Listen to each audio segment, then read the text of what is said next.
आ गई मीरा जी। आप कंटिन्यू करते हो कि आप डायरेक्टर को बोलते हो कि आज वो वाला सीन कर लो जिसमें मैं मंदिर जाता हूँ या जिसमें हॉस्पिटल में मुझे ड्रिप लगी हुई है। आप तो ऐसे बोल रहे हो जैसे मीरा कोई मेरी पिक्चर देखती नहीं है। कैमरे के सामने जो भी हो रहा है दैट इज तो चलो मतलब शूट हो गया मगर तो सामने थोड़ा प्रॉब्लम हो जाता है। We avoid live action, we only show broadcasted recorded events. Vishal sir की फैमिली में सारे ही टैलेंटेड हैं। विशाल सर तो हैं, रेखा मैम, इनका बेटा जो है वो भी डायरेक्टर है, अभी उन्होंने फिल्म डायरेक्ट की थी कुत्ते, विशाल सर ने बनाई कमीने। आप बाप बेटा मिलके कुत्ते कमीने तुम फ्री हो तो तुम डबल रोल करोगे? मैं करूंगा सर। तो चलो कमीने कुत्ते बनाते हैं। सर एक वो भैंस वाली पिक्चर थी जिसमें पंकज जी थे जी, वो क्या नाम था उस फिल्म का? मटरू की बिजली का मटरू। हाँ, कमाल फिल्म। उसमें मैं भी था, किसी को पता नहीं चला, मैं पिंक भैंस था। शायद भाई एक बात हमने सुनी थी कि हैदर जब आप कर रहे थे विशाल सर के साथ उस समय आपने फीस लेने से मना कर दिया था।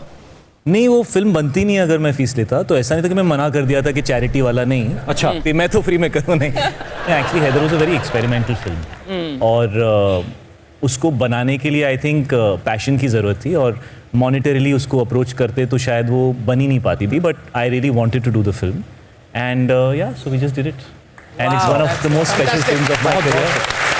फैंटास्टिक।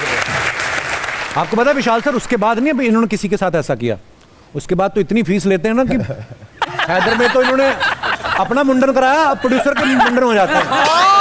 हाँ, एक बाहर मेरे को एक गंजा प्रोड्यूसर मिला, मैंने कहा शाहिद भाई को साइड किया, कहता नहीं मेरे तो पिताजी का पैकअप हुआ। यार शाहिद की पिक्चरें हिट होती है, ये किसी प्रोड्यूसर को टकला नहीं करता। नहीं, अरे वो बात खत्म हो गई, ये जोक था।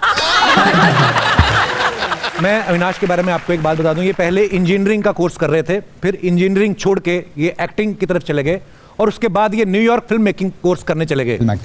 तो आपको घर वालों ने कहा नहीं कोर्स करते जा रहे हो, मेन कोर्स पे कब आओगे आप? मैं हूँ बिहार से, तो वहाँ पे हर चीज़ कोर्स ही होती है। IAS तो बन नहीं पाया। तो उसके बाद ये था कि कुछ तो कर पाऊँ कि उनको किसी तरीके से प्रभावित कर पाऊँ। तो उनको ये बोलता रहा कि मैं पढ़ रहा हूँ, एक्टिंग की पढ़ाई कर रहा हूँ। उन्हें समझ में नहीं आता था। मैं तो कोर्स से बहाना था सर, मुझे न्यूयॉर्क जाने का मौका मिल गया इसी बहाने। मैंने ये काम किया बड़े स्मार्टली, अब जाकर कहने के लिए उन्हें लगता है कि हाँ चलो अब तो कपिल शर्मा के शो पर मैं आ गया। अरे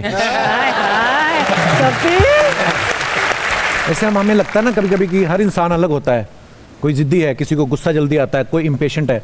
आप सबको अगर अपने बारे में एक एक चीज कोई बोलनी हो कि यार ये मुझे मेरे बारे में नहीं अच्छा लगता, तो क्या होगा? I'll start with you, तृप्ति। यार हमें अपनी तारीफ करने की आदतें हैं, या आप बुराई करवा रहे हो हमसे? नहीं बुराई नहीं, मतलब जैसे मुझे गुस्सा कम आता है, लगता है थोड़ा आना चाहिए कभी कभी। नहीं, एक्चुअली बहुत अच्छा पॉइंट है। कम आता है। जिन लोगों को गुस्सा कम आता है लोग उनका बड़ा फायदा उठा लेते हैं। I know। तो ये आना चाहिए कभी थोड़ा थोड़ा। ऐसे लोगों को जब आता है तो जल्दी जाता भी नहीं है, इनका ये भी प्रॉब्लम होता है। इसका तो आता ही नहीं। मेरा आता ही नहीं है, मैं खुद आती भी सोचती हूँ नहीं। यार आ क्यों नहीं रहा किस गुस्सा? पे निकालना है आपको? हाँ, किस पे निकालना है? निकालना किसी पे नहीं है, बट आना तो चाहिए निकालने के।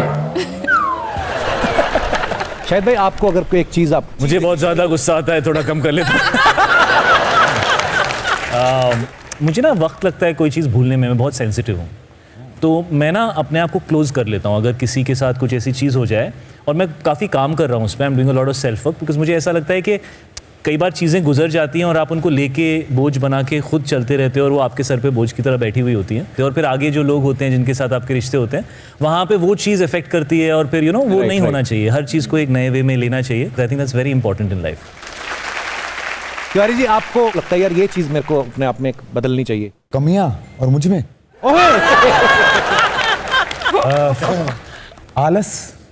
I think laziness is a problem I have. मतलब भूख भी मतलब बहुत तेज लगेगी तभी उठकर जाऊंगा खाने। अच्छा, जैसे रात को ठंड लगे पंखा उठ के बंद करते कि रिमोट लगा रखे हैं? अच्छा, उसी में दुबक जाते हैं।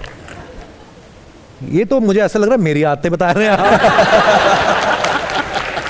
फरीदा मैम आपको भी कुछ ऐसा लगता है अपने बारे में? अब मेरी उम्र रही कि मैं बोलूं? मतलब आप तो इतनी प्यारी है, मुझे लगता नहीं आप में कोई भी ऐसी बात होगी जो आप ही बदलना चाहें, पड़ेगा क्योंकि इतने साल से वो चीज चलती आ रही, हो सकता है आपको सही लगती हो। विशाल सर आपको भी ऐसा लगता है? अपने आप से एक चीज से चिढ़ होती है कि मुझे अपनी शराफत से चिढ़ होती है।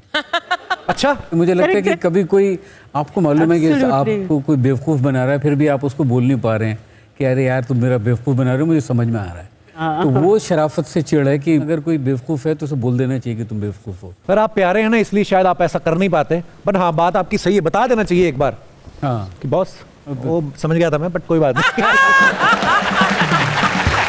एकदम मैं एक गुस्ताखी मैं करना चाहूँगा आपको। हमने इतनी फिल्में मम्मी के किरदार में जब देखते हैं ना, तो एक मदर्स डे याद आता है। जब आपके टाइम पे 14 फरवरी आती थी, पता था वैलेंटाइन, जब आप नई नई फिल्मों में आई उस समय वैलेंटाइन डे होता था? इस तरह मनाया नहीं जाता था जिस तरह आज मनाया जाता है।